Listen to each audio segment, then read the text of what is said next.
12 মাসের ফেভারিট এরকম একটা যদি খাস্তা মুচমুচে কচুরি থাকে, সস দিয়ে দারুণ লাগে। আওয়াজটা শুনে নিশ্চয়ই বুঝতে পারছেন কত খাস্তা হয়েছে। এই কচুরিটা বানাতে সময় লাগে কিন্তু খুব কম, আর খেতেও বেশ দারুণ হয়। বাচ্চারা তো ভীষণ পছন্দ করে। প্রথমেই আমি 1 কেজি ময়দা নিয়েছি।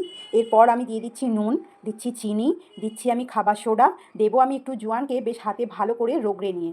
জোয়ানটাকে ক্রাশ করে দিলে খুব ভালো হয়, তাই জোয়ানটা রগড়ে দিয়ে তার মধ্যে দিয়ে দিচ্ছি পরিমাণ মতো তেল। আমি এখানে 100 গ্রামের মতো সাদা তেল ব্যবহার করেছি। যেহেতু 1 কেজি ময়দা নিয়েছি, তাই 100 গ্রামের মতো সাদা তেল দিয়ে খুব ভালো করে ময়াম করে নিলাম।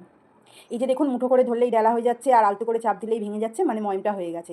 এরপর আমি অল্প অল্প করে জল দিয়ে একটা সফট ডো তৈরি করব। যেরকম আমরা কচুরি, পরোটা, লুচি খেয়ে থাকি, ঠিক সেরকমই একটা সফট ডো তৈরি করে নিয়েছি। এরপর ওপর থেকে ভালো করে তেল মাখিয়ে আটাটাকে রেস্টের জন্য রেখে দেবো। যতক্ষণ পুর বানাবো ততক্ষণই রেস্টে রাখবো।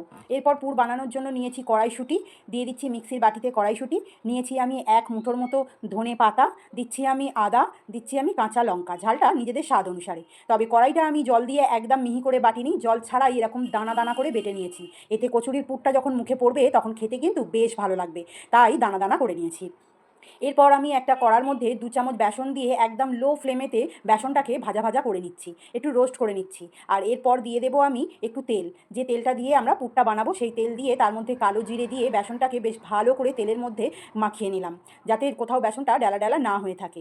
এরপর দিয়ে দিচ্ছি কড়াইশুঁটি, যেটা আমি আধ বাটা করে রেখেছিলাম। একটু দানা দানা রাখলে পুরটা যখন আমরা দেবো এবং যখন ভাজা হয়ে যাবে, ভেতরের পুরটা দানা দানা মুখে পড়বে, তখন খেতে ভীষণ ভালো লাগে, তাই দানা দানা করে কড়াইশুঁটিগুলো পেস্ট করেছিলাম।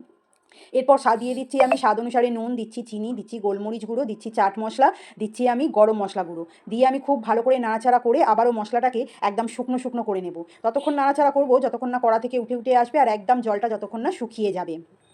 বেশ ভালো করে নাড়াচাড়া করে পুরটা আমাদের রেডি হয়ে গেছে। ওপর থেকে দিয়ে দেবো আমি ভাজা মশলা। ভাজা মশলাটা দিয়ে নাড়াচাড়া করে পুরটাকে ঠান্ডা করার জন্য রেখে দেবো। পুর যতক্ষণ ঠান্ডা হবে ততক্ষণ আমরা আটাটাকে আবার একবার দলাই মশলাই করে নিয়ে লেচি কেটে নেব।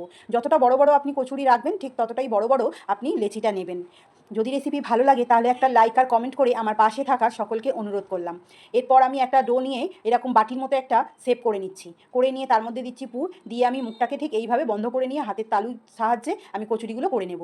এই কচুরিগুলো কোনো রকমভাবে বেলা হবে না, ঠিক এইভাবেই হাতে করে তৈরি করে নিতে হবে। আমি আবারও একটা তৈরি করে নিচ্ছি, বাটি শেপ করে নিয়ে তার মধ্যে পুর দিয়ে মুখটাকে ঠিক এইভাবে যেরকমভাবে দেখাচ্ছি ঠিক সেরকমভাবে বন্ধ করে দিয়ে হাতের তালুর সাহায্যেতে কচুরিগুলো রেডি করে নেব। ঠিক একটার পর একটা এইভাবেই সব কচুরিগুলো আমি রেডি করে নিলাম। সব কচুরি রেডি হয়ে যাবার পর আমি কড়াই সাদা তেল খুব হালকা করে গরম করে নিয়ে গ্যাসের ফ্লেম একদম লো করে নিয়ে যতগুলো কড়াই ধরবে ঠিক ততগুলোই কচুরি আমি দিয়ে দিলাম তেলের মধ্যে। তবে ততক্ষণ নাড়াচাড়া করা যাবে না যতক্ষণ না কচুরিগুলো তেলের ওপর এরকম ভেসে উঠছে।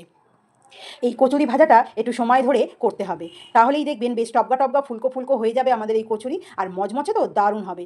বেশ খাস্তা কচুরি যেরকম আমরা রাস্তায় খাই ঠিক সেই রকমই তৈরি হবে এই খাস্তা কচুরিগুলো। একদম দোকানের মতো পারফেক্ট তৈরি হবে এই খাস্তা কচুরি। একটু সময় ধরে ভেজে নিলে ঠিক এরকম ফুলকো ফুলকো হবে, খাস্তা হবে, দারুণ লাগবে খেতে। আমি এক একটা ব্যাচ ভাজতে লেগেছে আমার সময় 10 মিনিট করে, তাই 10 মিনিট করে একটু ধৈর্য ধরে ভেজে নিলেই হয়ে যাবে আমাদের এরকম খাস্তা ফুলকো কচুরি। আমি প্রত্যেকটা কচুরি ঠিক এই একইভাবে আমি ভেজে তুলে নেব। এই কচুরিগুলো হয়ে গেছে, এগুলো তুলে নিলাম। এর পরেরটাও ঠিক এই একইভাবে আমি সমস্ত কচুরিকে ভেজে নিচ্ছি। যদি আপনি ইউটিউব থেকে দেখেন তাহলে সাবস্ক্রাইব করে নেবেন, যাতে সর্বপ্রথম আমি আপনার ভালোবাসা পেতে পারি। যদি আপনি ফেসবুক থেকে দেখেন তাহলে ফলো করে নেবেন, যাতে সর্বপ্রথম আমি আপনার কাছে পৌঁছাতে পারি। আবারও দেখা হবে, টাটা।